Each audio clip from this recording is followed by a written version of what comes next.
നമസ്കാരം. Hello guys, പുതിയൊരു വീഡിയോയിലേക്ക് എല്ലാവർക്കും സ്വാഗതം. Episode number 90. 90 ദിവസമായിരിക്കുകയാണ്. ഇനി ഒരു 8 ദിവസം 98 എപ്പിസോഡ് ആകുമ്പോഴത്തേക്ക് കട്ടയും പടവും മടക്കി 2 ദിവസത്തേക്ക് ലീവ് എടുക്കണം. പിന്നെ ബാക്കി ഈ ചാനൽ പിന്നെ ഇല്ല. ഈ ചാനലിലായിരിക്കും ബാക്കി വീഡിയോ കൊണ്ടുവരുന്നത്. സോ നമ്മുടെ മെയിൻ ചാനലിൽ പ്രേക്ഷകരുണ്ടെങ്കിൽ അങ്ങോട്ട് ചേക്കേറിക്കോളും. 8 ദിവസത്തിനുള്ളിൽ പരിപാടി. അപ്പോൾ ഇന്നത്തെ വീഡിയോ ഞാൻ ഇതിനെപ്പറ്റി ഒരു വീഡിയോ ഓൾറെഡി ഞാൻ ഇട്ടിട്ടുണ്ടായിരുന്നു. അനീഷിന്റെ പ്രൊപ്പോസൽ, അനുമോളുടെ റിജക്ഷൻ, പട്ടാഗ്യത്തിന്റെ റീജോയിൻ. അപ്പോൾ ഇങ്ങനെയൊക്കെയുള്ള പരിപാടികൾ നടന്നുണ്ടായിരുന്നു. മൊത്തം ഇന്ന് അനീഷ് അനുമോൾ മയമായിരുന്നു ഗൈസ്. അനീഷ് അനുമോളെ പ്രൊപ്പോസ് ചെയ്യും, അനുമോൾ റിജക്ട് ചെയ്യും, അനുമോളോട് നോ പറയാൻ അവസരം കൊടുത്തില്ല. അതിനകത്ത് അനീഷ് ഇറങ്ങി ഓടിക്കും. എന്നിട്ട് പിന്നെ മൊത്തം അനീഷിന്റെ മൗനമായിരുന്നു. അനീഷിന്റെ പറഞ്ഞ് നിൽക്കുകയാണ്. ഇത്രയുള്ളൂ ഇയാളുടെ പ്രേമം. എനിക്ക് മനസ്സിലാവുന്നില്ല.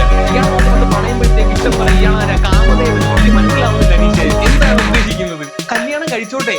ഡയറക്റ്റ് ഒന്ന് ചോദിക്കുന്നത്, ആ ചേട്ടാ നിങ്ങൾ കല്യാണം കഴിച്ചോളൂ, ഞാൻ തന്നെ റെഡി ആയിട്ട് നിൽക്കണമെന്ന് പറയണോ? ഇയാളെ ഇവിടുത്തെ ആളാണ്. ഒരു പെണ്ണ് വന്ന് അവളെ പ്രോപ്പറായിട്ട് നോ പോലും പറഞ്ഞിട്ടില്ല. അതിന് മുമ്പേ പിണങ്ങി എണീറ്റങ്ങ് പോയേക്കാണ്, കെറിയിട്ടങ്ങ് പോയേക്കാണ്. എന്തുവാ അനീഷ ഇത്? പിള്ളേർ ഇന്നേക്കാൾ ബുദ്ധിമുട്ടുണ്ടല്ലോ. ഞാൻ എല്ലാവരുടെ ഒരു കാര്യം ചോദിക്കാം, നിങ്ങൾക്ക് ഇത് കണ്ടിട്ട് എന്തുവാ തോന്നുന്നത്? ഇത് ഡ്രാമയാണോ അതോ ഒറിജിനലാണോ? ഇത് രണ്ടും ഒന്നിനൊന്നിന് വെച്ചോ. അനുമോൾ ഒരു കട്ട് ഡ്രാമ ഇറക്കുമ്പോൾ അനീഷ് 2 കട്ട് ഡ്രാമ ഇറക്കും. അനുമോള് കയറ്റി പിടിക്കുമ്പോൾ അനീഷ് മേളിൽ പിടിക്കും. ഇപ്പൊ ഡ്രാമയോട് ഡ്രാമ പോലെ എനിക്ക് ഫീൽ ചെയ്യുന്ന കാര്യം കണ്ടു. സത്യമായിട്ട് എനിക്ക് അങ്ങനെ ഫീൽ ചെയ്തിരിക്കുന്നത്. ഓക്കെ, എന്താണെങ്കിലും നമ്മൾ അനീഷിന്റെ ഫീലിങ്സിനെ മാനിക്കുന്നില്ല എന്ന് പറയണ്ട. അനീഷിന്റെ ഫീലിങ്സിനെ മാനിച്ചുകൊണ്ട് അനീഷ് പറഞ്ഞതൊക്കെ ശരിയാണ് എന്ന് കരുതിക്കൊണ്ട് തന്നെ നമുക്ക് ഇന്നത്തെ എപ്പിസോഡ് സ്റ്റാർട്ട് ചെയ്യാം. കാര്യം ഞാൻ ഈ ഒരു എപ്പിസോഡിൽ ആ ഒരു പെർസ്പെക്റ്റീവ് കാര്യങ്ങൾ സംസാരിക്കുന്നത്. അനീഷ് പറഞ്ഞത് അനീഷിന്റെ പ്രേമം ജെനുവിനാണ് എന്ന് ആ ഒരു പെർസ്പെക്റ്റീവ് സംസാരിക്കാം. കാര്യം നമുക്കറിയില്ല ഇവരുടെ മനസ്സിൽ ഡ്രാമയാണോ അതോ ഒറിജിനലാണോ എന്നറിയില്ല. നമ്മൾ പല പെർസ്പെക്റ്റീവ്സ് ഇതിനകത്ത് കാണേണ്ടിയിരിക്കും.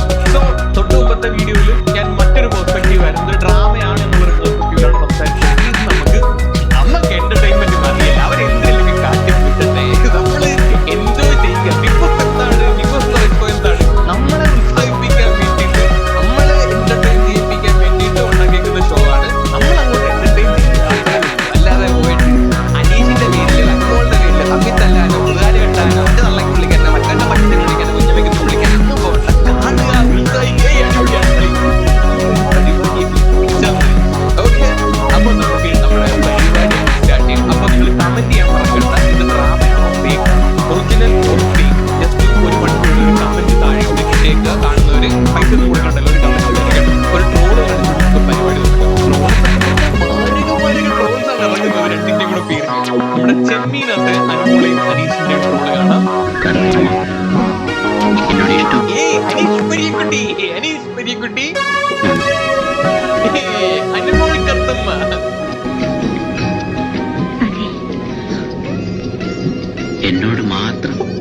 എന്നോട് മാത്രം അത്രമേൽ എനിക്ക് ഇഷ്ടമാണ് അനുമോളെ. അയ്യോ, അനുമോള് തന്നെ. അതൊക്കെ കുറച്ച് ഇത് തന്നെ. കറുത്തമ്മയുടെ യുവജനലക്ഷം വല്ലതും ആണ്. ഏതാണ്ട് അതിനൊക്കെ പറയുമ്പോ അത് തന്നെ. ഇതാരാണ് ഇതൊക്കെ പഠിച്ചു വിടുന്നത്? അപ്പൊ അവര് ഇങ്ങനെയുള്ള ട്രോൾസ് കുറെ. പിന്നെ അമരേന്ദ്ര അനീഷ് ബാഹുബലിയുടെ വേറൊരു ട്രോൾ ഇറങ്ങുന്നുണ്ടായിരുന്നു. ഇതൊക്കെ കുറെ കണ്ടു. നമുക്കിനി ഇന്നത്തെ മെയിൻ എപ്പിസോഡ് രാവിലെ അനീഷും ആദ്യം തമ്മിൽ ഒരു കോൺഫറൻസ് എപ്പിസോഡ് സ്റ്റാർട്ട് ചെയ്യുന്നത്. അതിനകത്ത് തന്നെ അനീഷിന്റെ ഒരു മെഴുക്കുവരട്ടി പരിപാടി അത് കാണിക്കുന്നുണ്ട്. ചാട്ട റിമോട്ടാണ് ഓരോ കലാപരിപാടികൾ കാണുമ്പോൾ മനസ്സിലാവും. ആതിര അനീഷിനോട് ചേട്ടൻ ഇവിടെ വന്നു എത്ര ദിവസം നിൽക്കാൻ പറ്റുമെന്നാണ് എക്സ്പെക്ടേഷൻ. അനീഷിന്റെ മറുപടി കേൾക്കാം.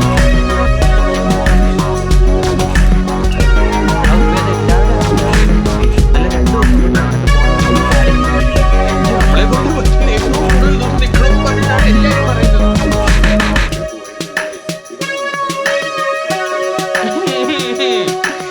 അനീഷിന്റെ ലൈഫ് വളരെ ശോകമായിട്ട് പോവുകയായിരുന്നു. ഇവിടെ വന്നപ്പോഴാണ് അനീഷിന്റെ ലൈഫ് മനസ്സിലാവുന്നുണ്ട് കേട്ടോ. ഇത് പ്രപ്പോസ് ചെയ്തതിന് മുമ്പുള്ള സീനാണ്, അത് ഓർക്കണം. പ്രപ്പോസ് ചെയ്യുമ്പോഴത്തേക്ക് ബ്ലാക്ക് ആൻഡ് വൈറ്റ് ആവും. പ്രപ്പോസ് ചെയ്തതിന് മുമ്പ് ഇപ്പൊ കളർഫുള്ളാ. അനുമോൾ കളർ വാരി എറിഞ്ഞോണ്ടിരിക്കുന്നു. ഹോളി ഹോളി എന്നും പറഞ്ഞിട്ട്. അതാണ് സംഭവം. അതാണ്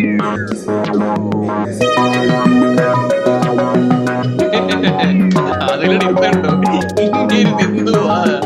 എനിക്ക് സ്നേഹിക്കാൻ, എന്നെ സ്നേഹിക്കാൻ എന്റെ അനീഷേ, ഈ പട്ടി കാല് വെക്കുമ്പോഴേ നമുക്ക് അറിയാൻ പറ്റും ഇത് മൂത്രമൊഴിക്കുന്നതാണെന്ന്.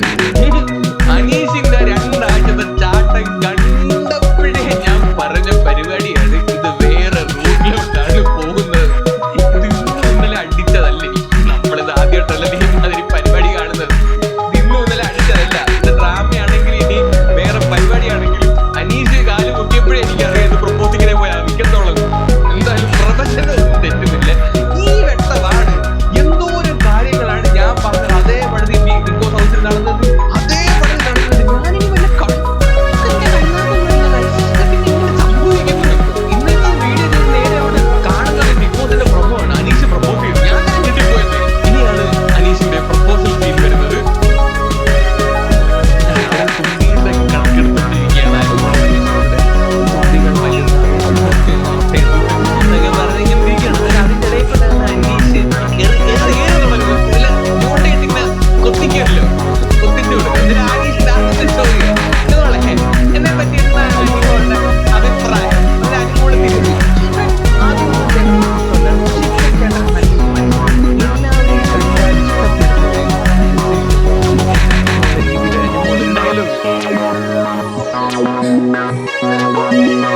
ചോദിക്കുന്നതിനകത്തുള്ള മാധുര്യം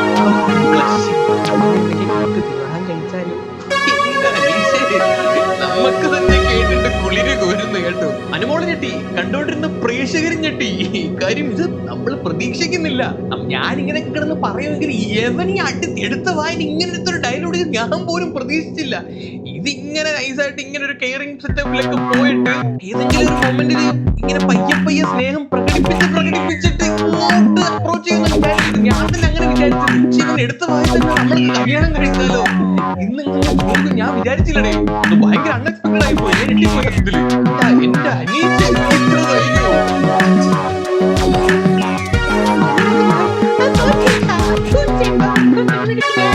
നീ നാളെ കാണിച്ചാണ് ഇങ്ങനെ വന്നിങ്ങനെ നിൽക്കുന്നത്. ഇപ്പൊ നിൽക്കുന്നു ഉത്തരം പറ. പഴയ നൂറോട്ടോ പറയണം. ഉത്തരം പറയണി. എന്ത് പിന്നെ അനുമോളുടെ കൂട്ടരത്ത് വാരി അറിയുന്ന കണ്ടാണെന്ന് തോന്നുന്നു അനീഷ് ചെയ്യണം. അത് നമുക്ക് നല്ല സുഖമുണ്ട് കേൾക്കാൻ. കേട്ട് സുഖിച്ച് അവസാനം അനുഭവിക്കാതിരുന്ന നമുക്ക് അത്ര പറയാനും. അത് നമ്മൾ ഇതിനെ പറ്റിയുള്ള അഭിപ്രായം ജനങ്ങൾ പറയാം. ഞാൻ നേരത്തെ പറഞ്ഞതിന്റെ ഒരു നിലവിളക്ക് 2 തിരിയും കുറച്ച് വെളിച്ചെണ്ണയും കൂടെ ഉണ്ടായിരുന്നെങ്കിൽ എല്ലാ ദിവസവും ഇവള് ബിഗ് ബോസിന്റെ മുറ്റത്ത് വിളക്ക് കത്തിച്ച് നാമം ജപിച്ച് അത്രയും പെർഫെക്റ്റ് ആയിട്ടുള്ള ഒരു കുലസ്ത്രീയാണ്. വാ തുറന്നു കഴിഞ്ഞാൽ അവരല്ലാതെ ഒരു ഇതും വരത്തില്ല.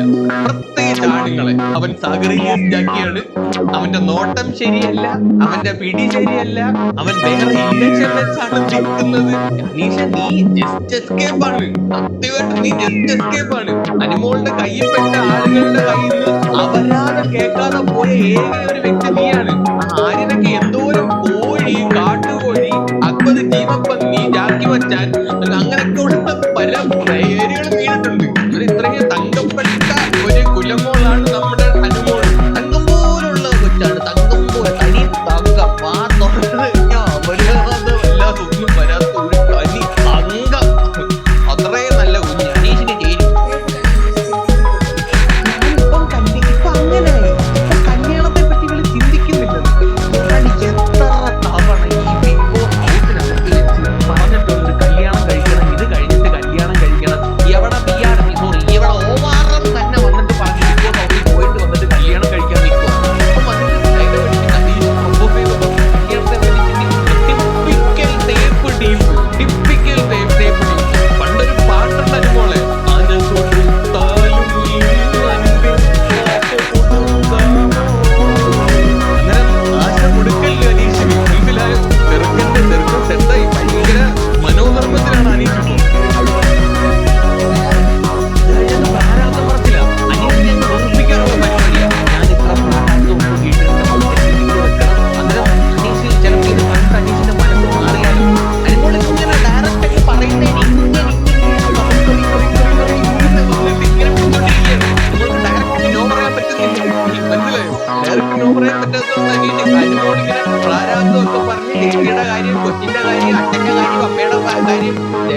പറഞ്ഞ് ബാങ്ക് എന്തല്ലോ വീടിന്റെ ലോണിന്റെ കാര്യം എല്ലാം പറഞ്ഞു വന്ന് ഗുരുവായൂരെത്തി നിർത്തി. ഗുരുവായൂർ വെച്ചിട്ട് എന്റെ കല്യാണം കഴിക്കണമെന്നാണ് എന്റെ അച്ഛനും അമ്മ ആഗ്രഹിക്കുന്ന പോലെ കല്യാണം നടക്കണമെന്നാണ് അനുമോള് പറഞ്ഞങ്ങോട്ട് വെക്കുമ്പോഴത്തേക്ക് നമ്മുടെ അനീഷ് മോൻ സഡായി എണീറ്റ് ഒറ്റ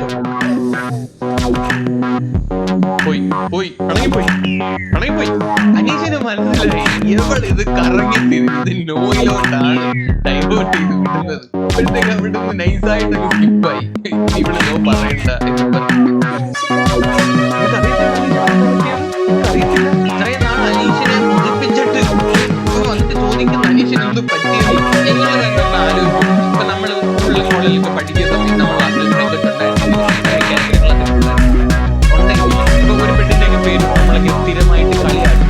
സ്വാഭാവികമായിട്ട് ചിലപ്പോൾ ആ കളിയാക്കി പെട്ടിനോട് കളിയാക്കപ്പെടുന്ന ചെറുപ്പം ഇവിടെ അനുഭവം നല്ല രീതിയിൽ ഈ സാധനത്തിനെ പ്രോത്സാഹിപ്പിച്ചിട്ടുണ്ട്. ഷാനവാസ് ആദ്യം അനുഭവങ്ങളുടെ പേര് കളിയാക്കിയിട്ടുണ്ട്. അങ്ങനെ ഒരു അനങ്ങാപ്പാറയായിട്ട് നിന്ന് അനീഷിന്റെ മനസ്സിലോട്ട് പെയ്ത് വന്ന പെരുമഴയാണ് അനുഭവം. അവസാനം കൊതിപ്പിച്ചിട്ട് കടന്നുകളയാനുള്ള പ്ലാനാണ് കേട്ടോ.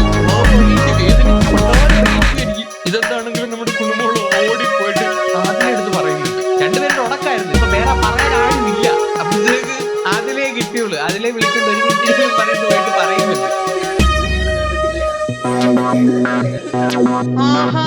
ചേട്ടനെ പോലെ കണ്ട വ്യക്തി എടുത്ത് ആരെങ്കിലും ഇങ്ങനെയുള്ള കാട്ടായങ്ങൾ കാണിക്കും. തമാശക്കെങ്കിലും സ്വന്തം പേര് പറഞ്ഞ് അതും ഇതുപോലെ ഒരു പ്രേമ നമ്പർ ഇറക്കി കളിയാക്കാൻ വേണ്ടി ചേട്ടനെ പോലെ ഒരു ഫ്രണ്ടിനെ പോലെയൊക്കെയാണ് പിന്നെ കുഴപ്പം. സ്വന്തം ബ്രദറിനെ പോലെ കണ്ടിട്ട് നമ്മള് ബ്രദറിന്റെ അടുത്ത് അങ്ങനെ നമ്മളൊരു പ്രേമ ലൈനിൽ കളിയാക്കി ജോക്ക് അടിക്കാറുണ്ടോ ഗൈസ്? എനിക്കറിയത്തില്ല. ഞാൻ അങ്ങനെ ചെയ്യാറില്ല. നമ്മുടെ പെണ്ണുമാരൊന്നും അങ്ങനെ ചെയ്യാറില്ല. അതുകൊണ്ട് എനിക്കറിയത്തില്ല. എന്നിട്ട് ഇപ്പൊ വന്നിട്ട് പറയാൻ ചേട്ടനെ പോലെ കണ്ടിട്ടുള്ളത്. നിങ്ങൾ ശ്രദ്ധിച്ചാൽ മതി. കഴിഞ്ഞ ആഴ്ച ആഴ്ചയോട് നോക്കുന്ന പല ദിവസങ്ങളും ഇവർ രണ്ടുപേരുടെ ഡ്രസ്സിന്റെ കളർ വരെ സെയിമാണെന്നേ. Anumol black ഇടുവാണെങ്കിൽ Aneesh black, Anumol pink colour ഇടുകയാണെങ്കിൽ അനീഷ് പിങ്ക് കളറില്. എല്ലാ ദിവസങ്ങളും ഡ്രസ്സിന്റെ കളർ വരെ സെയിമാണ്. ഇത് ഞാൻ കുറെ എപ്പിസോഡ് നോക്കി.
നിന്നുള്ള ഒരു ഷോട്ട്, പിന്നെ ബാക്കിൽ നിന്ന് ഒരു ഷോട്ട്, അനുമോളുടെ ഭാവങ്ങൾ ക്യാമറമാൻ ഇങ്ങനെ ഒപ്പിയെടുത്തോണ്ടിരിക്കുകയാണ്. സൈഡിൽ നിന്ന്, ഫ്രണ്ടിൽ നിന്ന്, ബാക്കിൽ നിന്ന്. എന്റെ പൊന്നേ, ഇനി വേറൊരു പുള്ളിയെടുത്തൂടെ കാണിക്കാം. അനുമോൾ ഈ ഒരു ഇഷ്യൂ കഴിഞ്ഞ് ഈ പ്രപ്പോസൽ പരിപാടികൾ കഴിഞ്ഞ ശേഷം അനുമോൾ ഈ വാഷ്റൂം ഏരിയയിൽ വന്നിട്ട് അനീഷിനെ നോക്കുകയാണ്. അന്നേരം ശാലമാസോട് ചോദിക്കുന്നുണ്ട്, എന്താ അങ്ങോട്ട് നോക്കിക്കൊണ്ടിരിക്കുന്നത്? ചോദിക്കുന്ന ഇതേ സമയത്ത് തന്നെ ക്യാമറമാൻ സിംബോളിക്കായിട്ട് ഈ ഒരു കാര്യം എക്സ്പ്ലെയിൻ ചെയ്യുന്നത് ഞാൻ ഒന്ന് കാണിക്കാം. എന്താ അങ്ങോട്ട് നോക്കി നിൽക്കുന്നത് എന്താണെന്ന് ചോദിച്ചിട്ട് ക്യാമറമാൻ അടുത്ത ഷോട്ട് കാണിക്കുന്നത് കിളിയാണ്. പറയാതെ അനുമോളുടെ കിളി പൊട്ടിക്കുകയാണ്. അനീഷിന്റെ പ്രപ്പോസൽ കേട്ട് അനുമോളുടെ കിളി പൊട്ടി നിൽക്കുകയാണ്. ഭയങ്കര ബ്രില്യൻസാണ് ക്യാമറമാന്റെ. ഇത് കിളിയാണ് കാണിക്കുന്നത്. ഇത് നമ്മുടെ നമ്മളെന്ന് പറയുന്നത് ഞാൻ ആദ്യം നിങ്ങളെല്ലാവരുടെ കാര്യങ്ങൾ സംസാരിക്കുന്നത് പ്രശ്നമെല്ലാം സോൾവ് ആയ അതിലെടുത്ത് സംസാരിച്ചു. ഇത് രാവിലെ ശാഖ തോന്നിട്ട് ആദ്യം പറയുന്ന കാര്യം ഇതാണ്, ഈ അപ്പറിന്റെ കൂടെ കൂടിയിട്ട് അനുമോളെ കളിയാക്കാൻ അല്ലെങ്കിൽ അനുമോളെ രക്ഷിക്കാൻ നോക്കിയത് അത് നിനക്ക് കൂടെ ഭയങ്കരമായിട്ടുള്ള അത് നെഗറ്റീവ് കാര്യം എന്ന് പറഞ്ഞു കഴിഞ്ഞാൽ നോബൽ ടോപ്പായി അപ്പറിന്റെ കൂടെ കയറിയിട്ട് അവ കളിയാക്കുമ്പോൾ അവന്റെ കൂടെ കയറി നിങ്ങളെയാണത് ഭയങ്കരമായിട്ട് ബാധിക്കുന്നത്. ആക്ച്വലി ശാഖക്ക് പറഞ്ഞ വളരെ കറക്റ്റായി എന്ന് പറയുന്നുണ്ട്. ഇത് നമ്മുടെ ഇവിടെ ഗെയിം എല്ലാം തീർന്നു, എല്ലാവരുടെ ഗെയിം തീർന്നു. ഈ പുറത്തുള്ള ദിവസങ്ങളിൽ സമാധാനപരമായിട്ട് പോകാനുള്ളതാണ്. അക്ബറിന് ഇപ്പോഴും ആ ഒരു ബ്ലഡ് അനുഭവത്തിൽ മാറിയിട്ടില്ല. അവർ ഭയങ്കര ഭാഗ്യവോടെയാണ് ഇപ്പോഴും നിൽക്കുന്നത്. അത് പലപ്പോഴും തോന്നിയിട്ടുണ്ട്, അത് കറക്റ്റ് കാര്യമാണ്. അക്ബറിനെ തെറ്റ് പറയാൻ പറ്റത്തില്ല. കാര്യം അമ്മാതിരി അവരാണ് വളർന്ന് എനിക്കൊണ്ട് അനുമോൾ അക്ബറിന്റെ അടുത്ത് കാണിച്ചുകൊണ്ടിരിക്കുന്നത്. അക്ബർ ശരിയില്ലെന്ന് പറയുമ്പോൾ അക്ബർ വേറെ രീതിയിൽ അപ്രോച്ച് ചെയ്തിട്ടുണ്ടെന്ന് പറയുമ്പോൾ അപ്പോൾ ആ രീതിയിലേക്ക് അക്ബറെ പ്രൊട്ടക്ട് ചെയ്യാൻ ചോദിക്കുന്നത് ഉറപ്പായിട്ടും അക്ബറിന് കഴിയുമ്പോൾ അക്ബറിനെ കുറ്റപ്പെടാനേ പറ്റത്തില്ല. അപ്പൊ ഷാനവാസ് ആദ്യം പറയുന്ന കാര്യം വളരെ കറക്റ്റാണ്. ഈ ലാസ്റ്റ് മൊമെന്റിൽ നീ അക്ബറിന്റെ കൂടെ കയറി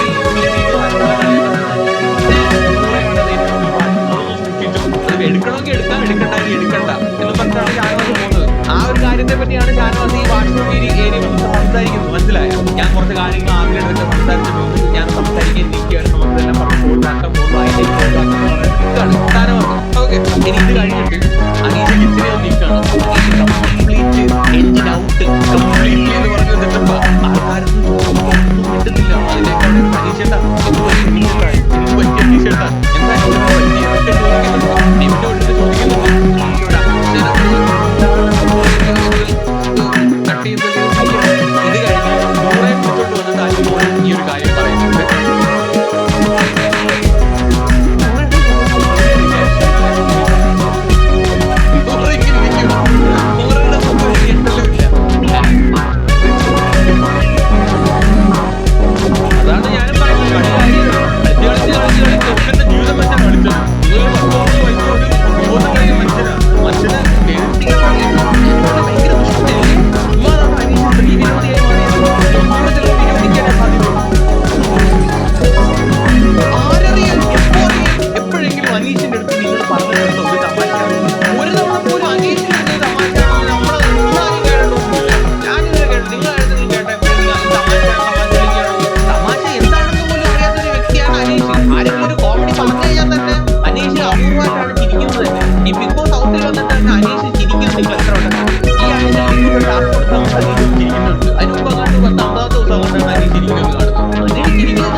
വെച്ചാൽ മാത്രമേ ഷാമോൻ ഇണകത്തോളൂ. അവന്റെ പ്രോട്ടീൻ മുട്ട കട്ടു. വേറെ ആരെയും നെവിൻ സംശയിക്കേണ്ട. ഇത് കഴിഞ്ഞിട്ട് നോമിനേഷൻ വരുവാണ്. ക്യാപ്റ്റൻ നോമിനേഷൻ ഈ ആഴ്ച അടുത്ത ആഴ്ച ക്യാപ്റ്റൻ ഒന്നുമില്ല. പക്ഷെ എന്നാലും ഒരു നോമിനേഷൻ ബിഗ് ബോസ് വെക്കുകയാണ്. ഒരു സ്പെഷ്യൽ എന്തോ ഒരു സമ്മാനം കൊടുക്കാൻ വേണ്ടിയിട്ടുള്ള ഒരു നോമിനേഷൻ ആണ്. അപ്പൊ അനീഷാണ് ആദ്യം വരുന്നത്. അനീഷ് പറയുന്ന പേര് നെവിന്റെ പേരാണ്. അത് കഴിഞ്ഞിട്ട് അനുമോള് വരും. അനുമോള് പറയുന്ന പേര് അനീഷിന്റെ പേരാണ്. അനീഷിന്റെ പറഞ്ഞിട്ടുള്ള റീസൺ പറയുന്നത് അനുമോള് കിച്ചൺ നിൽക്കുന്ന സമയത്ത് പോലും അനുമോളെ ഏറ്റവും കൂടുതൽ ഹെൽപ്പ് ചെയ്തിട്ടുള്ളത് അനീഷാണ്. പുള്ളിക്ക് ഒരു ജോലി ഉണ്ടായിട്ട് പോലും പുള്ളി അതൊക്കെ ചെയ്ത് പെട്ടെന്ന് വന്നിട്ട് അനുമോളെ ഹെൽപ്പ് ചെയ്യുന്നുണ്ടായിരുന്നു. അതുപോലെ തന്നെ അതിൽ 100 ഇഷ്യൂ ഉണ്ടായ സമയത്ത് അത് കോംപ്രമൈസ് ചെയ്യാൻ വേണ്ടിയിട്ട് എന്റെ പുറകെ നടന്ന് ഒരുപാട് പുള്ളിക്കാരൻ അതിനുവേണ്ടി കഷ്ടപ്പെട്ടിട്ടൊക്കെ ഉണ്ടായിരുന്നു. അതുകൊണ്ട് ഇന്ന കാരണങ്ങളാൽ അനീഷിനെ അനുമോള് നോമിനേറ്റ് ചെയ്യാണ്. അത് കണ്ട് ഷാനവാസ് ഒരു നെവിന്റെ പേര് പറയും, നൂറ ഒരു നെവിന്റെ പേര് പറയും, ആദില ഒരു നെവിന്റെ പേര് പറയും, സാബു ഒരു നെവിന്റെ പേര് പറയും, അക്ബർ ഒരു നെവിന്റെ പേര് പറയും, പിന്നെ നെവിൻ വരും അക്ബറിന്റെ പേര് പറയും. നെവിന്റെ പേര് പറയാനുള്ള one of the main reason കഴിഞ്ഞ ആഴ്ച വെച്ച് നോക്കുകയാണെങ്കിൽ ഈ ആഴ്ച നെവിന്റെ ഒരു ഗ്രാഫ് അത്യാവശ്യം നല്ല രീതിയിൽ ഇമ്പ്രൂവ് ആയിട്ടുണ്ടായിരുന്നു. കഴിഞ്ഞ ആഴ്ചയിൽ നെവിൻ ഭയങ്കര റോങ് ആയിരുന്നു, ഭയങ്കര അഗ്രസീവ് ആയിട്ടുള്ള ഒരു നേച്ചർ ആയിരുന്നു. ക്യാപ്റ്റൻസിയും കിച്ചൺ ക്യാപ്റ്റനോടെ തലക്ക് പിടിച്ചിട്ട് ഭയങ്കര അഹങ്കാരമായിരുന്നു. ഈ ഒരു ആഴ്ചയിലോട്ട് വന്നപ്പോഴത്തേക്ക് ആ ഒരു സ്വഭാവം കംപ്ലീറ്റ് ആയിട്ട് നെവിൻ മാറ്റി ഒരു വളരെ ശാന്ത സ്വരൂപനായിട്ടുള്ള ഒരു വ്യക്തിയായിട്ട് മാറി. പിന്നെ കിച്ചൺ നല്ല രീതിയിൽ കൊണ്ടുപോകുന്നുണ്ടായിരുന്നു. അങ്ങനെ കുറെ കാര്യങ്ങൾ നെവിന്റെ പറഞ്ഞിട്ടാണ് നെവിനെ എല്ലാവരും നോമിനേറ്റ് ചെയ്യുന്നത്. അതായത് നെവിന് ഒരു സ്പെഷ്യൽ സമ്മാനം ഉണ്ടെന്നാണ് ബിഗ് ബോസ് പറയുന്നത്. അങ്ങനെ 6 വോട്ടാണ് നെവിന് കിട്ടുന്നത്. അത് കഴിഞ്ഞിട്ട് ജയിൽ നോമിനേഷൻ വരികയാണ്. ജയിലിൽ പോകാൻ വേണ്ടിയിട്ട് തെരഞ്ഞെടുക്കുന്നത് നൂറയും സാബുനെയാണ്. ഇതിനകത്ത് അനീഷ് നോമിനേറ്റ് ചെയ്യുന്നത്, ജയിലിൽ പോകാൻ വേണ്ടി നോമിനേറ്റ് ചെയ്യുന്നത് അനുമോളെയാണ്. ഇവിടെ ഒന്ന് ആലോചിച്ച് നോക്കി, ഈ അനുമോളിന് എന്തെങ്കിലും സ്നേഹം ഉണ്ടായിരുന്നെങ്കിൽ ഇയാൾ ഇത് ചെയ്യുമായിരുന്നു. എനിക്ക് മനസ്സിലായത് അനുമോള് റിജക്ട് ചെയ്യുന്നു, അല്ലെങ്കിൽ അനുമോളുടെ ഒരു നോ പറയാൻ വേണ്ടി വന്നതിന്റെ ആ ഒരു ഗസ്റ്റാണ് അനീഷ് ആ ഒരു നോമിനേഷൻ ജയിൽ നോമിനേഷൻ ആണ് തീർത്തത്. അല്ലെങ്കിൽ ഇത്രയും തവണ ജയിലിൽ പോയ ഒരു വ്യക്തി തന്റെ ഏറ്റവും പ്രിയപ്പെട്ട അല്ലെങ്കിൽ ഭയങ്കരമായിട്ട് സ്നേഹിക്കുന്ന ഒരു വ്യക്തിയെ ജയിലിലോട്ട് വിടാൻ വേണ്ടിയിട്ട് പുള്ളി ശ്രമിക്കുമെന്ന് എനിക്ക് തോന്നുന്നില്ല. പുള്ളി പറയുന്നുണ്ടായിരുന്നു, എന്റെ നെഞ്ഞ് ചവിട്ടിയിട്ട് ഞാൻ സ്നേഹിക്കുന്നവരുടെ നെഞ്ഞത്ത് പോത്തോളൂ എന്നുള്ളതൊക്കെ വൻ ഡയലോഗ് അടിക്കുന്നതൊക്കെ വെറുതെ ആയിരുന്നു, ഡ്രാമയായിരുന്നു. ഇത് കാണുമ്പോഴാണ് തോന്നുന്നത്, മനസ്സിലായോ? അങ്ങനെ നൂറയും സാബുവിനാണ് ഏറ്റവും കൂടുതൽ ആൾക്കാർ നോമിനേറ്റ് ചെയ്യുന്നത്. അവരെയാണ് തെരഞ്ഞെടുക്കുന്നത്. അവർ ബിഗ് ബോസ് അനൗൺസ് ചെയ്യാണ്. ഈ തവണ ഞാനായിട്ട് ആരെയും ജയിലിലോട്ട് പറഞ്ഞുവിടാൻ ആഗ്രഹിക്കുന്നില്ല. നിങ്ങൾക്ക് ആർക്കെങ്കിലും ജയിലിൽ പോകണം എന്ന് ആഗ്രഹമുണ്ടെങ്കിൽ അവർക്ക് മുന്നോട്ട് വരാം, അവരെ ജയിലിൽ ഇടാം. അത് സ്വന്തം ഇഷ്ടപ്രകാരം വന്നു കഴിഞ്ഞാൽ മാത്രമേ ജയിലിൽ ഇടത്തുള്ളൂ. ഇപ്പൊ നൂറയ്ക്കും സാബുവിനും പോകണമെങ്കിൽ നൂറയ്ക്കും സാബുവിനും പോകാം, അല്ലെങ്കിൽ വേറെ ആർക്കെങ്കിലും വരണമെങ്കിൽ വരാം. 2 പേർക്ക് മാത്രമേ പോകാൻ പറ്റത്തുള്ളൂ. അങ്ങനെ നൂറയും സാബു ഇതുവരെ ജയിലിൽ പോയിട്ടില്ലെന്ന് തോന്നുന്നു. അതുകൊണ്ട് അവർ തന്നെ തീരുമാനിക്കുകയാണ്, അവർ തന്നെ ജയിലിലോട്ട് പോകാമെന്ന് തീരുമാനിക്കുന്നു. ഇതാണ് ജയിൽ നോമിനേഷനുമായിട്ട് സംബന്ധിച്ച് നടന്ന കാര്യം. ഇത് കഴിഞ്ഞിട്ട് ആദിലയും അനുവും നൂറയും കൂടെ സംസാരിക്കുകയാണ്. അപ്പോ ആദില ചോദിക്കുകയാണ് അനുവിന്റെ അടുത്ത്, ഇപ്പൊ നിനക്ക് ഇങ്ങനെ പ്രശ്നം വന്നിട്ട് ഒരു ഗതിയില്ലായിട്ടല്ലേ ഞങ്ങളുടെ അടുത്ത് വന്ന് മിണ്ടിയത് എന്ന് ആദില ചോദിക്കുമ്പോൾ അനുമോൾ എടുത്തവായി പറയുന്നുണ്ട്, അങ്ങനൊന്നും അല്ല, എനിക്കിവിടെ ഒറ്റയ്ക്ക് നടക്കാനൊക്കെ അറിയാം, ഇതിന്റെ അപ്പുറം വന്നിട്ട് ഞാൻ ഒറ്റയ്ക്ക് നടന്നതാണ് എന്ന് പറഞ്ഞിട്ട് കുറച്ച് കഴിഞ്ഞ് ഇങ്ങനെ പറഞ്ഞു വന്നിട്ട് ഞാനിവിടെ വേറെ ആരുടെ പോയി സംസാരിക്കാനാണ്. ഈ ഒരു കാര്യം വന്നപ്പോൾ എനിക്ക് അക്ബറിന്റെ അടുത്ത് പറയാൻ പറ്റൂ, നെവിന്റെ അടുത്ത് പോയി പറയാൻ പറ്റൂ, എനിക്കിവിടെ സംസാരിക്കാൻ വേറെ ആരുമില്ല, അതുകൊണ്ടാണ് നിങ്ങളുടെ അടുത്ത് വന്ന് മിണ്ടിയത് എന്ന് പറയാണ്. ആദില ആ പറഞ്ഞ അനുവിധത്തെ പിന്നെ കുറെ കടന്ന് ന്യായീകരിച്ചിട്ട് ഏറ്റവും അവസാനം ആദില പറഞ്ഞ സ്റ്റേറ്റ്മെന്റ് കറക്റ്റ് ആണ് എന്ന് അനുമോള് തന്നെ പറയുകയാണ്. അതിന്റെ അകത്ത് തന്നെ മനസ്സിലാക്കാൻ ഇവർക്ക് യാതൊരു സ്റ്റാൻഡും ഇല്ല, എന്താണ് പറയുന്നതെന്ന് പോലും ഒരു ബോധമില്ലാത്ത രീതിയിലാണ് അനുമോള് പലപ്പോഴും സംസാരിക്കുന്നത്. വൺ ഡയലോഗ് അടിക്കരുത്, അങ്ങനൊന്നുമല്ല, ഞാൻ അങ്ങനെ ചെയ്തില്ല, എനിക്ക് ഒറ്റയ്ക്ക് നടക്കാനൊക്കെ അറിയാം, എനിക്ക് ഒറ്റയ്ക്ക് ഇതൊക്കെ ഹാൻഡിൽ ചെയ്യാൻ അറിയാമെന്ന് പറഞ്ഞിട്ട് ഏറ്റവും അവസാനം കൊണ്ടിട്ട് ആദില പറഞ്ഞതിനെ ശരിവെക്കുന്ന രീതിയിലുള്ള ഡയലോഗ് അടിക്കുക. ഇത് കഴിഞ്ഞിട്ട് നമ്മുടെ നൂറ ആൻഡ് സാബു ജയിലിൽ പോവുകയാണ്. ജയിലിൽ പോകാൻ നിർത്തി പുറത്ത് നിന്നിട്ട് അനുമോള് ഒരു ഡയലോഗ് അടിക്കുന്നുണ്ട്. ഇതൊക്കെ അവിടെ കുറച്ച് സാധനങ്ങൾ ഈ ഐറ്റങ്ങള് തീപ്പെട്ടി എന്തോ വെച്ച് ഒട്ടിച്ചുണ്ട്. ഇത് അതിന് അനുമോൾ അവിടെ നിന്ന് പറയാണ്, ഇതൊക്കെ ഞങ്ങൾ ഉണ്ടാക്കിയ കുട്ടികളാണ്, അത് ഞാനും അനീഷേട്ടനും ഉണ്ടാക്കിയ കുട്ടികളാണ്, അതൊന്നും എടുത്ത് കളയല്ലേ. പോലെ അനുമോളെ സൂചിച്ചും കണ്ടൊക്കെ വാക്കുകൾ പ്രയോഗിച്ചാൽ നന്നായിരിക്കും. അത് കഴിഞ്ഞിട്ട് അനുമോൾ അക്ബറിന്റെ അടുത്ത് പോയിട്ടുണ്ട്. അക്ബറിന്റെ അടുത്ത് സംസാരിക്കുകയാണ്. നമ്മൾ തമ്മിൽ ഇവിടെയൊക്കെ പല പ്രശ്നങ്ങൾ ഉണ്ടായിട്ടുണ്ട്, ഞാനതെല്ലാം മറക്കുകയാണ്. സൗഹൃദ സംഭാഷണം അവർ തമ്മിൽ നടത്തുകയാണ്. എന്നാൽ അക്ബറിന്റെ അടുത്ത് പറയുന്നുണ്ട്, ഏതെങ്കിലും രീതിയിൽ ഞാൻ വിഷമിപ്പിച്ചിട്ടുണ്ടെങ്കിൽ ഞാൻ മാപ്പ് പറയുകയാണ് എന്ന് അക്ബറിന്റെ അടുത്ത് പറയുന്നുണ്ട്. പക്ഷെ അത് നെവിൻ പറഞ്ഞിട്ടാണെന്ന് പറയുന്നത്. ഇത് ഞാനിവിടെ എടുത്തു പറയാനുള്ള കാര്യം എന്ന് പറഞ്ഞു കഴിഞ്ഞാൽ ഇന്നലെയാണെന്ന് തോന്നുന്നു അക്ബറും നെവിനുമായിരുന്നു തോന്നുന്നു. അക്ബറും നെവിനും കൂടെ പുറത്തിരുന്നിട്ട് അനുമോളെ പറ്റി പറയുന്ന സമയത്ത് അക്ബർ പറയുന്നുണ്ട്, അവള് ഒരു തെറ്റ് ചെയ്താൽ മാപ്പ് പോലും പറയാറില്ല. ഇവിടെ എത്ര പേരെടുത്ത് ഇവിടെ അപ്പോളജി ചെയ്തിട്ടുണ്ട്. ഇവിടെ ഒരു തവണ അപ്പാനിയുടെ അങ്ങാണ്ട് കാലിൽ വീണെന്തോ മാപ്പ് പറയുന്നുണ്ട്, അല്ലാതെ ഇവിടെ ആരെടുത്ത് മാപ്പ് പറഞ്ഞിട്ടില്ല എന്ന് പറയുന്നുണ്ട്. ഇതേ അക്ബർ തന്നെ ഒരു ദിവസത്തെ ലാലേട്ടന്റെ എപ്പിസോഡ് കഴിഞ്ഞിട്ട് വന്നതിന് ശേഷം സെയിം പ്ലേസ് ഇരുന്നിട്ട് തന്നെ അക്ബർ ആര്യന്റെ അടുത്ത് പറയുന്നുണ്ട്, അനുമോള് വന്ന് മാപ്പ് പറഞ്ഞു. എന്തിനാണ് മാപ്പ് പറഞ്ഞത്? മറ്റേ അന്ന് ആ പാവ ടാസ്കിന്റെ കഞ്ചാക്കി എന്ന് പറയുന്ന ഒരു പ്രയോഗം പ്രയോഗിച്ചതിന്റെ പേരിൽ അനുമോള് വന്നു മാപ്പ് പറഞ്ഞു എന്ന് അക്ബർ തന്നെ വന്ന് പറയുന്നുണ്ട്. ഇതേ അക്ബറാണ് ഇന്നലെ വന്നിട്ട് പറയുന്നത് അനുമോള് മാപ്പ് പറയുന്നത്. ഞാൻ അനുമോളെ സപ്പോർട്ട് ചെയ്ത് പറയുന്നതല്ല, പക്ഷെ അനുമോള് മാപ്പ് പറയേണ്ട സ്ഥലങ്ങളിൽ മാപ്പ് പറയുന്നത് വേറെ കാര്യം. ഇപ്പോഴും നമ്മുടെ പുള്ളിക്കാർക്ക് മാപ്പ് പറയുന്നുണ്ട്. അങ്ങനെ ഇവിടെ നമ്മൾ കുറെ കാര്യങ്ങൾ അവിടെ പറഞ്ഞ് കോംപ്ലിമെന്റ് ആക്കുന്നുണ്ട്. എന്തായാലും പോവല്ലേ ഇപ്പം പറഞ്ഞു തീർക്കാം. പക്ഷെ അക്ബറിന് ആ ഒരു തൊട്ട് അനുമോളുണ്ട്, അത് ആ സംസാരത്തിൽ തന്നെ വിസിബിൾ ആണ്. അത് പോവില്ല. അമ്മാതിരി അപരാധമാണല്ലോ അനുമോള് അക്ബറിന്റെ അടുത്തേക്ക്. എനിക്കൊന്ന് അക്ബറിനെയാണെന്ന് തോന്നുന്നു അവിടെ അനുമോൾ ഏറ്റവും കൂടുതൽ ഈ വൃത്തികെട്ട രീതിയിൽ പോർട്രേ ചെയ്തിട്ടുള്ളത്. ഭയങ്കര വൃത്തികെട്ട രീതിയിൽ കുളിക്കാത്തവൻ, പല്ല് തേക്കാത്തവൻ, അവന്റെ നോട്ടം ശരിയല്ല, അതിന്റെ ബസ്സിനകത്ത് നിൽക്കുന്ന പോലെ നിൽക്കുന്നു, എന്തോരം കാര്യങ്ങൾ പറഞ്ഞാണ് അക്ബറിനെ അവിടെ അനുമോൾ ഇതാക്കിയിട്ടുള്ളത്. അതൊന്നും അങ്ങനെ പെട്ടെന്ന് പോകുന്ന സാധനമല്ല. എന്നിട്ട് ഇത് കഴിഞ്ഞിട്ട് നമ്മുടെ ഷാനവാസും ആദിലയും അനുവും കൂടി ഇരുന്നിട്ട് സംസാരിക്കും. അന്നേരം ഈ അനീഷിന്റെ കാര്യമാണ് സംസാരിക്കുന്നത്. അനീഷ് എന്താണ് ഇങ്ങനെ നടക്കുന്നത്? എന്നിട്ട് ഷാനവാസ് ചോദിക്കാൻ, അനീഷേട്ടാ അനുവിന്റെ അടുത്ത് എന്തെങ്കിലും പ്രശ്നമുണ്ടോ എന്ന് അനുമോള് ചോദിക്കാൻ പറഞ്ഞു. അന്നേരം അനീഷ് പറയുന്നുണ്ട് എനിക്ക് ആരോടും ഒരു പ്രശ്നവും ഇല്ല. ഇത് കഴിഞ്ഞിട്ട് പുള്ളി ഊരാലിരിക്കുകയാണ്. അന്നേരം അനുമോള് വന്നിട്ട് ഓപ്പോസിറ്റ് സൈഡിൽ ഇരിക്കും. ആ സമയത്ത് അനീഷ് ഇതായി എണീറ്റ് പോയി. അനീഷ് എന്താണ് അനീഷ് ഇങ്ങനെ കാണിക്കുന്നത്? പറയുന്ന കേൾക്കാൻ നിൽക്കൂ. ഒരു റിജക്ഷൻ എന്തിനിങ്ങനെ പേടിക്കുന്നു? ഇത് അനുമോളെ അനീഷ് ഇട്ട് പൊട്ടം കളിപ്പിക്കുന്ന പോലാണ് പലപ്പോഴും തോന്നുന്നത്. അനുമോളുടെ ഉള്ളിൽ ആ ഒരു സാധനം ഇങ്ങനെ ഇട്ട് കൊടുത്തിട്ട് അനുമോൾക്ക് അതൊന്ന് പറയാൻ വേണ്ടിയിട്ടൊരു അവസരം കൊടുക്കാതെ ഇങ്ങനെ ഇട്ട് പൊട്ടം കളിപ്പിക്കുന്ന പോലെ. അതോ അനുമോളുടെ വായിൽ ഒരു റിജക്ഷൻ കേൾക്കാനുള്ള ത്രാണി ഇല്ലാത്തതുകൊണ്ടാണോ അനീഷ് ഇനി ഇങ്ങനെയൊക്കെ ചെയ്യുന്നത്? ആ ചാപ്റ്റർ ഈസ് ക്ലോസ്. അതിൽ പരമൊന്നും കേൾക്കാനോ ഒന്നുമില്ല. Chapter close. ഇത്രയും പെട്ടെന്ന് നീ ക്ലോസ് ചെയ്തോ? ഇത്രയേ ഉള്ളൂ ആർട്ടിസ്റ്റ് ബേബി. അല്ല, ഇത്രയേ ഉള്ളൂ അനീഷ് തറയിൽ.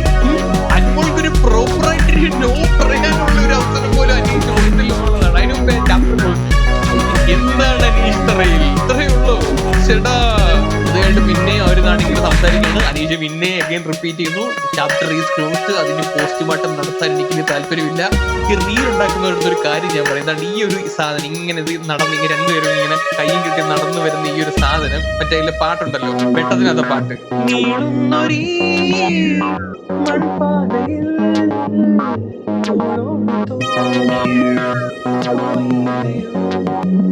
മഴത്തുള്ളികൾ പൊഴിഞ്ഞിടുമീ നനഞ്ഞോടിയൻ കുടക്കീഴിൽ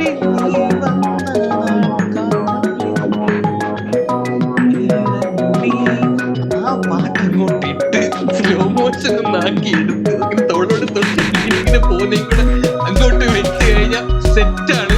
ഒരു ഐഡിയ പറഞ്ഞതിനോട് നാളെ അങ്ങോട്ട് ചാമിക്കും. സൂപ്പറാ. അതിനേക്കാളും നല്ലൊരു ഫ്രെയിമിന് വേറെ ഇല്ല. ഈ പാട്ടുകൂടെ വെച്ച ആപ്റ്റാണ്. ഇത് കണ്ട് ഷാനവാസോട് പറയും ഇവിടെ എന്തൊക്കെയാണ് എനിക്കൊന്നും മനസ്സിലാവുന്നില്ല. അപ്പൊ ഉള്ള കാര്യം ഷാനവാസിന്റെ അടുത്ത് തുറന്നു പറയും. അനീഷ് ഇതുപോലെ വന്ന് പ്രൊപ്പോസ് ചെയ്തിരുന്നു. ഇത് കഴിഞ്ഞിട്ട് ഷാനവാസിന്റെ അടുത്ത് പറയുന്നുണ്ട് അനീഷ് ചേട്ടൻ ലവ് സ്റ്റോറി വല്ലോ ഷാനവാസിന്റെ അടുത്ത് പറഞ്ഞിട്ടുണ്ട്. എന്റെ ഒന്നും പറഞ്ഞിട്ടില്ല, പക്ഷെ ഇവിടെ എടുത്ത് ഷെയർ ചെയ്തിട്ടുണ്ട്. 24 വയസ്സ് തൊട്ടുള്ള ലവ് സ്റ്റോറി അനുമോളുടെ അടുത്ത് പറഞ്ഞിട്ടുണ്ട്. ഷാനവാസ് ഏടാ കാലമാടാ ഇത്രയും നാളെ ഇത്ര പറഞ്ഞു എന്റെ അടുത്ത് അവന്റെ വരാലി കുഞ്ഞിനെ പിടിക്കാൻ പോകുന്ന സ്റ്റോറി പോലും പറഞ്ഞിട്ടില്ല. അനുമോളുടെ അടുത്ത് അവൻ ലവ് സ്റ്റോറി വരെ പറഞ്ഞിരിക്കുന്നു. അനീഷിന്റെ കുറച്ച് നാളായിട്ട് ഇതിനു വേണ്ടി വർക്കൗട്ട് ചെയ്യുന്നുണ്ട്. സത്യം എല്ലാരും ഇങ്ങനെ തീരാ നേരത്താണ് ലവ് ട്രാക്ക് പിടിക്കുന്നത്. ഇവനിത് ഒരു മാസം മുമ്പെങ്കിലും പിടിക്കൂടാ. നല്ലൊരു കോൺഫിഡൻസ് നമുക്ക് മിസ്സായി. ഇനി 8 ദിവസം കൂടെ അല്ലേ ഉള്ളു. ഇനി അല്ലെങ്കിൽ പിന്നെ ഇവനെ ഇറങ്ങേണ്ടത് പറഞ്ഞാൽ പോരായിരുന്നു. ഇത്ര നിർബന്ധം എന്തായിരുന്നു ഇതിന് അകത്താനിട്ട് ഉണ്ടാക്കണോ? ആലോചിച്ച് നോക്ക്. തീരാ നേരത്തിൽ ലവ് ട്രാക്ക് പിടിക്കും. ഇത്ര കൈവിട്ട് പോയി കിടക്കുന്നുണ്ടെങ്കിൽ അനീഷ് തറയിൽ ഇപ്പോഴാണ് ശരിക്കും തറയായത്. ഇത് കഴിഞ്ഞിട്ട് ഷാനവാസും അനുമോളും കൂടെ പുറത്തൊരു സംസാരിക്കുന്നു. എന്നിട്ട് അനുമോള് ഷാനവാസിനോട് ചോദിക്കുന്നുണ്ട് ഇപ്പൊ ഞാനൊരു നോ എന്ന് പറയുന്ന ഒരു മറുപടി ആണ് പറയുന്നതെങ്കിൽ പ്രേക്ഷകർ എന്ത് വിചാരിക്കും? ഷാനവാസ് പറയുന്നുണ്ട് നമ്മൾ ഭയങ്കര അഹങ്കാരം വിചാരിക്കും. പള്ളം കയറുകൊണ്ട് പട്ടിക്കുഞ്ഞിന്റെ കൂട്ട് അനുമോൾ നടക്കുന്നത് കാര്യം. അനുമോൾക്ക് ഇവിടെ അനീഷിനെ വേദനിപ്പിച്ചൊന്നും അനുമോളുടെ കൺസേണേ അല്ല. ഇപ്പൊ അനുമോളുടെ ഭാഗത്ത് നിന്ന് എന്തെങ്കിലും ഒരു സിഗ്നൽ കിട്ടിയിട്ടായിരിക്കണമല്ലോ അനീഷിന് അങ്ങനത്തെ ഒരു സ്നേഹം തോന്നിയത്. അപ്പൊ അതിന് ഒരു ബാധ്യത അനുമോൾക്കും ഉണ്ട്. അനുമോളുടെ പക്ഷെ ഇവിടുത്തെ പ്രൈം കൺസേൺ എന്താന്ന് ചോദിച്ചു കഴിഞ്ഞാൽ ഈ ഒരു കാര്യം പ്രേക്ഷകർ എങ്ങനെ എടുക്കും, അനുമോൾക്ക് അത് നെഗറ്റീവ് ആകുമോ എന്നാണ്. അല്ലാതെ അനീഷ് ഇത് ജനുവിനാണെന്ന് അനുമോള് തന്നെ പറയുന്നുണ്ട്. അനീഷിന് വിഷമമായിട്ടിരിക്കുന്ന അനുമോള് കാണുന്നുണ്ട്. എന്നിട്ടും അനുമോള് ചിരിച്ചും കളിച്ചും എല്ലായിടത്തും പറഞ്ഞിട്ടൊക്കെയാണ് നടക്കുന്നത്. ഇന്നലെ മെനങ്ങാനൊക്കെ അനുമോള് ഭയങ്കര സാഡായിട്ടിരുന്ന അനുമോള് അനീഷ് ഇത് പറഞ്ഞതിന് ശേഷം അനുമോള് ഭയങ്കര ഹാപ്പിയാണ്. അനുമോൾക്ക് ആകെയുള്ള കൺസേൺ ഇത് പ്രേക്ഷകർ അനുമോളെ നെഗറ്റീവ് ആക്കാൻ വേണ്ടിയിട്ട് എടുക്കുമോ എന്നുള്ളത് മാത്രമാണ്.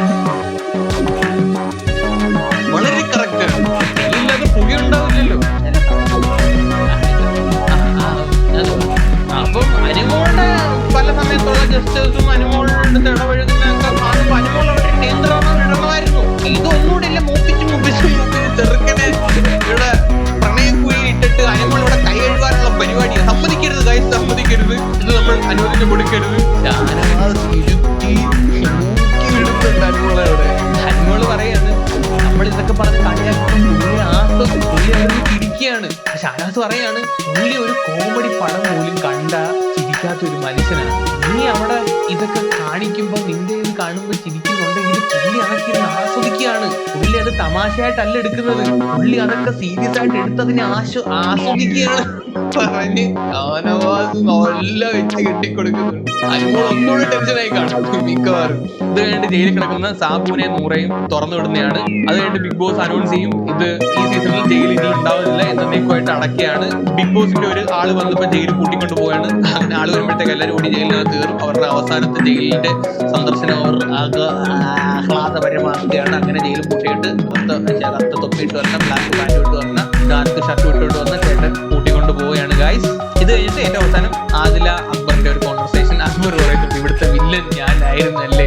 ഇത് കഴിഞ്ഞിട്ട് നെവിന്റെ കുറച്ച് ഫൺ പരിപാടി. നെവിന്റെ അച്ചീവ്മെന്റ്സ് പറയുകയാണ്. ഇവിടെ ആരെങ്കിലും പൊറോട്ട അടിച്ചിട്ടുണ്ടോ, ഇവിടെ ആരെങ്കിലും ഇറങ്ങിപ്പോയിട്ട് അടുക്കള ഭാഗത്തൂടെ കയറി വന്നിട്ടുണ്ടോ, ഇവിടെ വന്നിട്ട് ആരെങ്കിലും തടിച്ച് പുറത്തോട്ട് പോയിട്ടുണ്ടോ. അപ്പൊ നെവിന്റെ അച്ചീവ്മെന്റ് ആരെങ്കിലും സ്റ്റോർ റൂമിൽ കിടന്ന് ഉറങ്ങിയിട്ടുണ്ടോ. അപ്പൊ നെവിന്റെ പലതരത്തിലുള്ള അച്ചീവ്മെന്റ്സ് നെവിൻ തുറന്നു പറഞ്ഞിട്ടിരിക്കുകയാണ് ബിഗ് ബോസ് ഹൗസിലെ. അത് രാത്രിയായപ്പോ നെവിന് ഒരു ആഗ്രഹം. നമ്മുടെ പട്ടാകെഴുതല്ല ഇവിടെ നടുമുറ്റത്തല്ല ആ ഹാളിന്റെ സെന്ററിൽ കിടന്ന് ഉറങ്ങാണ്. നെവിൻ അതിന് ഇതിന്റെ ഇടയ്ക്ക് കിടന്ന് കളിക്കണം. അവന്റെ ഓരോരോ ചോദിച്ചിട്ട് നോക്കണേ, ഇവിടെ വേറെ ഇടയ്ക്ക് ഇവന് കിടക്കണം നോക്കണേ. എന്റെ കയ്യിലെ പുറത്തിന്റെ അകത്ത് അവന്റെ രണ്ട് കൈ പുറത്താക്കി. അങ്ങനെ പറഞ്ഞത് ഫണ്ണായിരുന്നു. അത്യാവശ്യം നല്ല രസമായിരുന്നു കണ്ടുകൊണ്ടിരിക്കാൻ പരിപാടിയില്ല. സോ ഇത്രയും കാര്യങ്ങളാണ് കഴിഞ്ഞിട്ട് നടന്നത്. അനീഷ് അനുമോള് കാത്ത് കിടക്കണം. അനീഷ് ലെഫ്റ്റ് അനുമോളില്ലാത്തത് ഉറങ്ങുമല്ലോ എന്ന് അറിയത്തൊന്നുമില്ല. എന്തരാണ് കുറച്ച് ലൈവ് നോക്കണം എന്താ ചെയ്തുകൊണ്ടിരിക്കുന്നത് അറിയാമല്ലോ. അപ്പോൾ ഇതൊക്കെയാണ് ഇന്നത്തെ എപ്പിസോഡിൽ നടന്നത്. മെയിനായിട്ട് അനുമോൾ അനീഷ് കോണ്ടന്റ് ആയിരുന്നു. ബിഗ് ബോസ് പ്രേക്ഷകർ എന്ന നിലയിൽ ഏറ്റവും അവസാനമാണെങ്കിൽ ഇങ്ങനത്തെ ഒരു സാധനം കിട്ടുന്നത് നമുക്കൊരു എന്റർടൈൻമെന്റ് ആണ്. അത് വേറെ കാര്യം. ഒരിക്കലും പ്രതീക്ഷിക്കാത്ത ഒരു വീട് കിട്ടിയ ഒരു പൊന്തുവലാണ് ഇത്. അതും അനീഷിൽ നിന്ന് അത് നമ്മൾ തീരെ പ്രതീക്ഷിച്ചിട്ടുണ്ടായിരുന്നില്ല. എന്തെങ്കിലുമൊക്കെ ആവട്ടെ. എന്താണ് ഗൈസ് നിങ്ങളുടെ ജെന്യുइन ആയിട്ടുള്ള ഒപ്പീനിയൻ താഴെ ഒന്ന് കമന്റ് ചെയ്യുക. കൂടുതൽ ഒന്നും എനിക്കിനെ പറ്റി പറയാനില്ല. ഇതൊരു റിവ്യൂ ആയിട്ടോ നിങ്ങൾ കൂട്ടണ്ട. ഇത് ജസ്റ്റ് ഇന്നത്തെ എപ്പിസോഡിന്റെ റിയാക്ഷൻ വീഡിയോ ആയിട്ട് മാത്രം കണ്ടാൽ മതി. അപ്പോൾ നമ്മൾ ഇതിന് തൊട്ട് മുമ്പ് ഇതിനെപ്പറ്റി വളരെ ഡീറ്റെയിൽഡ് ആയിട്ട് ഒരു വീഡിയോ ചെയ്തിട്ടുണ്ടായിരുന്നു. അത് കണ്ടിട്ടില്ലെങ്കിൽ ഞാൻ താഴെ ഇവിടെ കൊടുത്തേക്കാം. ഇവിടെ ക്ലിക്ക് ചെയ്താൽ മതി. അപ്പൊ ശരി, ടാറ്റ ബൈ ബൈ.